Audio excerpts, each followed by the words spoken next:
โอเคไม่ช่วยก็เขาค่ะเนาะเหมือนในเขาเดี๋ยวมาสอนไอ้ก็เขาสอนเฮ็ดสติกเกอร์ค่ะเนาะสอนเฮ็ดสติกเกอร์เอาทักปุ่งเขาได้เสียเฮ็ดเป็นสติกเกอร์เสียส่งบันในแอปไม่เช่นเจอค่ะเนาะในแอปไม่เช่นเจออันไหนขนาดนี้ก็เขาได้พูดอยู่ค่ะเนาะในแอปส่งข้อความมันค่ะว่าเดี๋ยวอะไรเฮ็ดสิ่งคือเฮ็ดในค่ะเนาะมันก็เขาใครเฮ็ดใครหมอค่ะนี่ก็ว่าผู้จักรายเฮ็ดมันในค่ะเนาะหนังก็เขาสมบูรณ์อะไรผู้ใดบ่นั่นอย่าลืมกดไลค์กดติดตามกดโทรศัพท์ปันใจหนุ่มเพื่อสิครับมันเนาะกดแชร์ไปนำค่าไม่เข้าข่าวด้วยจังหวัดค่ะเนาะว่าละเฮ็ดมันดีเฮ็ดสิ่งคือนี่ค่ะออกค่ะไม่ชงไอ้ก็ออกค่ะเนาะสั่งซื้อเอาค่ะมานับพวงยาวค่ะไหนให้ก็เขาได้ข่าวบันในแอปในค่ะเนาะวันดังสุดไอ้ก็เขาก่อนหลุดปันในรีสโตค่ะมาหลุดปันในแอปในค่ะเนาะเป็นปัวสั่งซื้อไอ้ก็เขาใครฮู้จักซื้อมันไหนก็ฮู้จักซื้อมันไหนก็เขาเดี๋ยวลิงก์มันใส่ในค่ะเนาะชื่ออันในค่ะเนาะไอ้ก็เขาเขียนเอาที่ไหนเสก็เขียนเอามันในรีสโตนั่นในค่ะไอ้ก็เขาค่ะสั่งซื้อไอ้ก็เขาเขียนเสหลุดมายาวในไล่ใจมันจำเป็นสิ่งคือหลานในเขาได้จำนวนค่ะเนาะที่เขาในแอปอันในค่ะหน้าตามันติเป็นเรื่องในค่ะเนาะในค่ะเนาะติเป็นเรื่องในค่ะหน้าตามันค่ะเนาะเขาค่ะเฮ็ดเอาทัดปุ่งเขาเสเฮ็ดส่งบันก็เขาในแอปมาเช่นเจอนั่นแล้วในค่ะเนาะซึ่งก็เขาไปหมอในก็เขาคำว่าด้วยลายเฮ็ดลายตังคำมันจำกันค่ะเขาเอาดุดมาใหม่ๆค่ะเนาะเด็กปัดกว่าให้ในค่ะเนาะเขาค่ะให้ในค่ะเขาค่ะในค่ะเนาะเขาค่ะมาลองใจโดยค่ะว่าจงมันดีไรอยู่5ในค่ะเนาะเตือนก็ใครหมอนะคะเนาะบ้ามาจากไหนอะไรเขาค่ะมันเด็กอนุญาตค่ะเด็กอนุญาตวันให้ในค่ะเนาะวันหน้าสุดในเดย์ให้ค่ะถ่ายทัดปุ่งค่ะเนาะในค่ะเนาะอ๋อค่ะเดี๋ยวถ่ายทัดปุ่งเขาค่ะเด็กก่อนเลือกทัดปุ่งเขาค่ะเนาะเด็กให้ในค่ะน้อยก็เขาเด็กด้านหันอยู่ค่ะเนาะไปกำหนึ่งค่ะมันดึกเลือกทัดปุ่งเข้ามาอยู่ค่ะเนาะข้าวเดี๋ยวทัดปุ่งอะไรล่ะในข้าวเดี๋ยวทัดปุ่งอันนึงค่ะเนาะเอาในค่ะเขาค่ะซ้ำเฮ็ดด้วยเสมือนค่ะเนาะสั่งซื้อมันมาหน้าตาเส้นในให้ก็เขาไปปั่นแทงกำหนึ่งค่ะเนาะมันว่ามันถึงเหตุการณ์มันอยู่ค่ะไปปั่นมันเหตุการณ์มันดอกบ่ยาวค่ะเนาะในค่ะมาสอนมันก็เขารอนด่าซื้อก็เขาใครเอาทัดปุ่งเขาเสเฮ็ดเป็นสติกเกอร์ส่งบันในแอป Messenger ในของความนั้นในค่ะเนาะเขาค่ะใครส่งมันก็แหละมันก็หาเขาเพี้ยนเขาอย่างก็ยาวค่ะเนาะใครส่งมันไปก็ยาวค่ะลองลาเฮ็ดแอปอันในเดมีหนังในค่ะเนาะเอาค่ะได้สมวนค่ะเอาค่ะในค่ะเนาะมายาวค่ะข้อความในค่ะเนาะ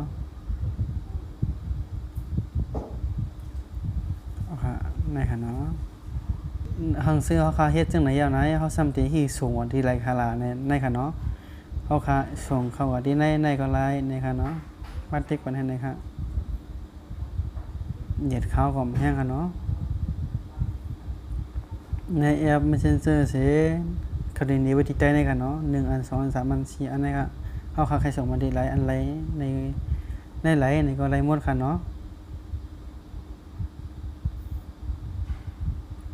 นี่ค่ะหน้าตามันติดเบิ่นในค่ะเนาะสติกเกอร์มันค่ะก็ไม่เอาค่ะกับด้วยไล่ตังค่ามันค่ะเนาะว่าติดไลหีตังค่ามันในค่ะสั่งซื้อเอาค่ะใครส่งมันเปิ้นในค่ะเนาะ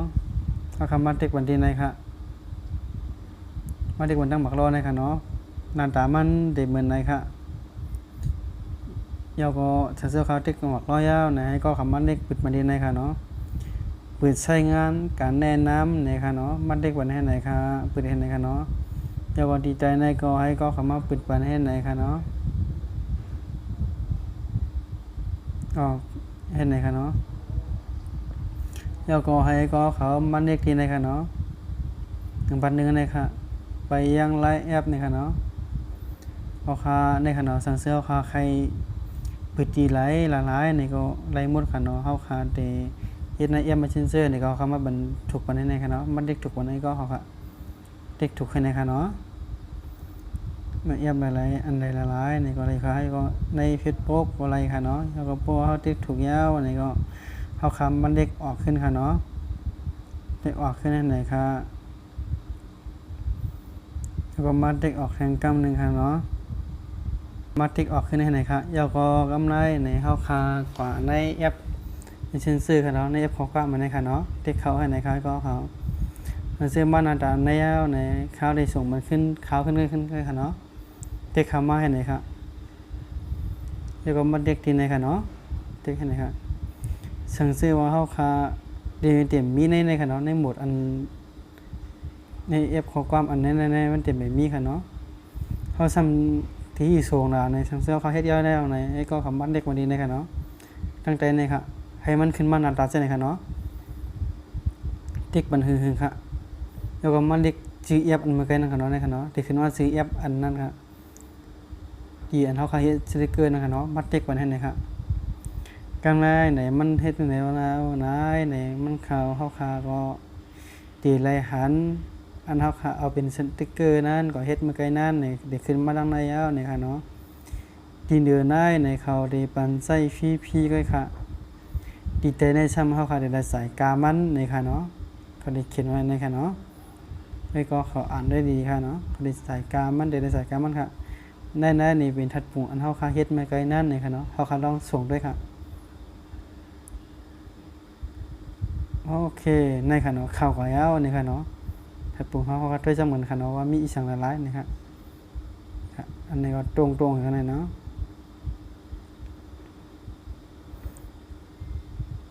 โอ้มีนำนะคะก็เขานะครับอยู่ที่ก็เขาสนใจใครเฮ็ดใครมองในก็อะไรเฮ็ดมันมีง่ายๆหนังในค่ะเนาะเป็นดอกไอ้ก็เขาซื้อใครเฮ็ดนั่นค่ะจะมีจังไหนแล้วก็เปิดจังไหนค่ะเนาะแล้วก็โดนดอกไอ้ก็เขาไปเลยอัปเดต Messenger นั่นก็อัปเดตมาใหม่ค่ะเนาะยันบ่ว่าใน Messenger ในเขาได้มีสติกเกอร์ใหม่มาบันทึกอันนึงค่ะเนาะให้ก็เขาพลาสติกบันดังในค่ะทางการ์ตูนในค่ะเนาะที่ในค่ะเนาะแล้วก็ไอ้ก็เขาติดได้หันทางอันในค่ะเนาะทั้งซึ่งไอ้ก็เขาไปได้อัปเดตในบันไดหันค่ะเนี่ยทางช่องบล็อกเนี่ยที่ในค่ะเนาะที่ได้นะครับใครส่งอีสานในที่มีเสียงเพียงเสียงหังกูอันกูเมียวค่ะเขาติ๊กส่งบันไอ้ก็เขาในมันดีมีเสียงออกมาค่ะเนาะที่ส่งบันกันในค่ะอันในค่ะเนาะแล้วไอ้ก็เขาไปอัปเดตนี่ก็ไปอัปเดตบันให้เป็นเวอร์ชันล่าสุดก่อนค่ะเนาะดอกไอ้ก็เขาใครเฮ็ดสติกเกอร์สีส่งบันไอ้ก็นั้นมีหนังในค่ะไม่ส่งค่ะอย่าลืมกดไลค์กดติดตามกดแชร์บันสีกรรมค่ะเนาะไม่ส่งค่ะ